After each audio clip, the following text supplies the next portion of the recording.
Assalamualaikum warahmatullahi wabarakatuh. Sampurasun. Wilujeng patepang deui sareng Ibu dina pangajaran bahasa Sunda. Dina danget ayeuna urang bade ngabahas materi ngeunaan sisindiran. Aya nu terang teu sisindiran teh naon? Sateuacan kana materi sisindiran, urang kedah terang heula kompetensi dasar sisindiran. Anu kahiji, memahami dan mengidentifikasi bentuk, struktur teks, aspek kebahasaan, dan fungsi sosial puisi sisindiran. Anu kadua, mengekspresikan sisindiran dalam bentuk tulisan dan lisan, misalnya melalui poster, meme, atau tempat sindir, dengan memperhatikan struktur, ekspresi, dan lentong kalimat. Teras naon tujuan pembelajaran tina materi sisindiran teh? Tujuan pembelajaranana anu kahiji, maca sisindiran pikeun maham eusina. Anu kadua, nyebutkeun wangun sisindiran. Anu katilu, nyebutkeun eusi sisindiran. Anu kaopat, ngabedakeun wanda sisindiran. Sareng anu kalima, nataan unsur-unsur basa dina sisindiran. Naon sisindiran teh? Sisindiran dina sastra Sunda sarua jeung pantun dina sastra Indonesia.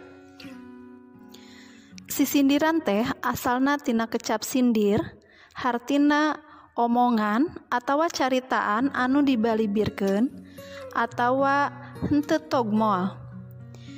Dina sastra Indonesia mah sisindiran teh sok disebut pantun. Baheula mah aya nu disebut tradisi tempat sindir atawa berbalas pantun. Upama nilik wanguna sisindiran teh kauger atawa dibatasi ku purwakanti, jumlah engang, jeung jumlah padalisan dina unggal pada. Kukituna sisindiran teh kaasup kana karya sastra wangun ugeran atau puisi.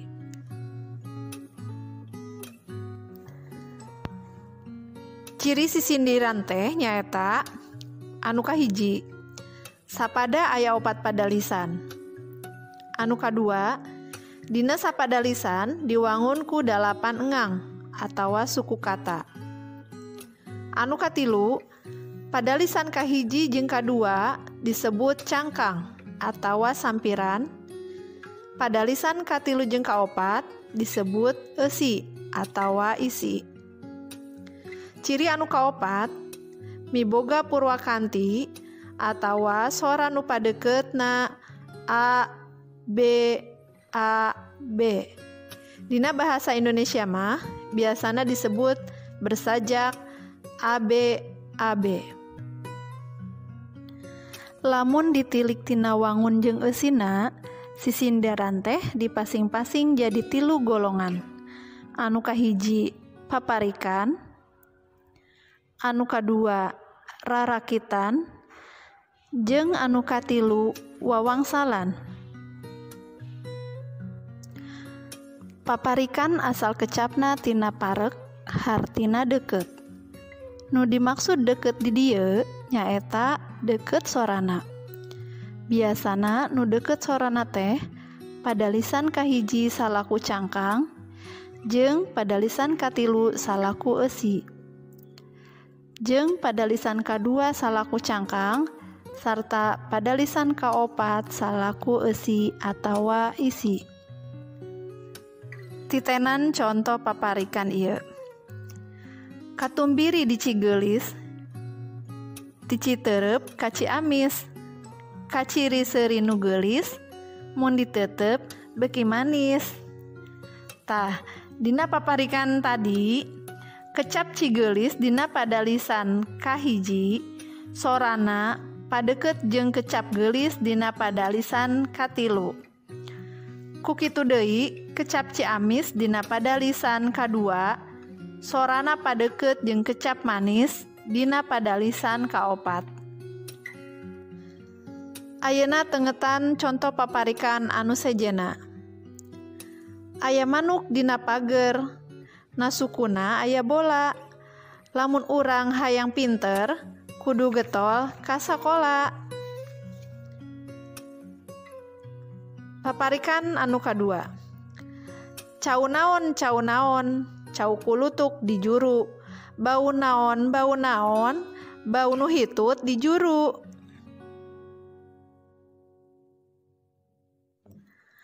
Anu kadua nyaeta rarakitan. Tengetan contoh rarakitan ieu. Kamana jalan ka Yogya? Kaditu ka pangrumasan. Kamana jalan ka surga? Kaditu ka pangaosan. Tah, sisindiran di luhur kaasup kana wangun rarakitan. Jumlahna aya sapada atawa bait. Ari sapada teh diwangun ku opat padalisan. Nyaeta padalisan hiji, padalisan 2, padalisan 3, jeung padalisan 4. 2 padalisan cangkang nyaeta hiji jeung 2, jeung aya deui 2 padalisan eusi nyaeta padalisan katilu jeung padalisan kaopat.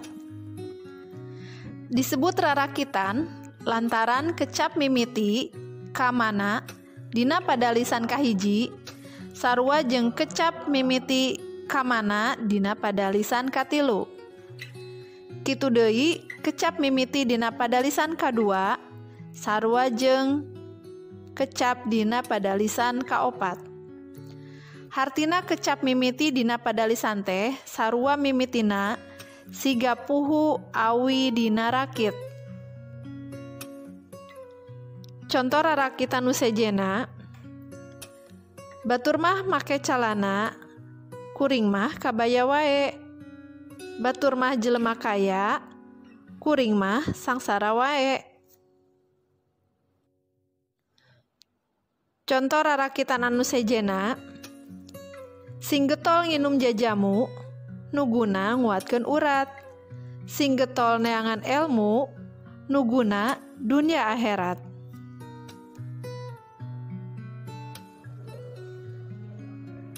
Sisindiran anu katilu nyaeta wawangsalan. Wawangsalan nyaeta karangan anu diwangun ku sindir jeung eusi. Dina sindir diwangun deui ku cangkang jeung wangsal. Anu dijieun wangsalna tara ditetelakeun. Kudu diteangan tina bagian eusi. Wangsal teh sok murwakanti jeung salah sahiji kecap anu aya dina bagian eusi tea. Tengetan contoh wawangsalan ieu. Teu beunang di situ lembur, teu beunang diulah-ulah. Wangsalna naon? Wangsalna kulah.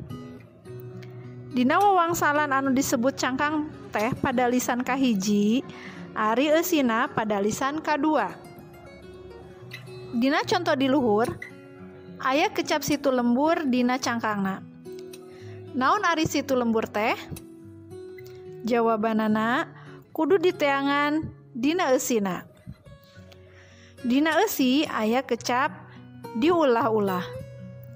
Teangan kecap anu deukeut jeung diulah-ulah nu mangrupa jawaban kana situ lembur.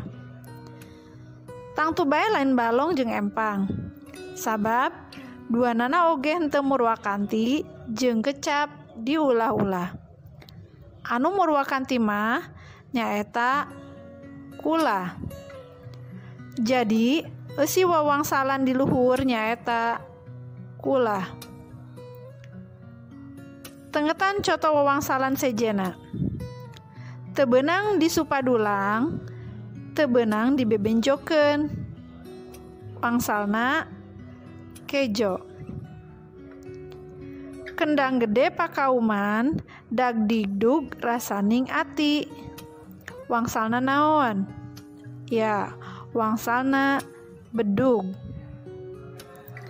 Mesin ketik elektronik dipakena kunu pinter. Wangsalna naon? Ya, wangsalna komputer.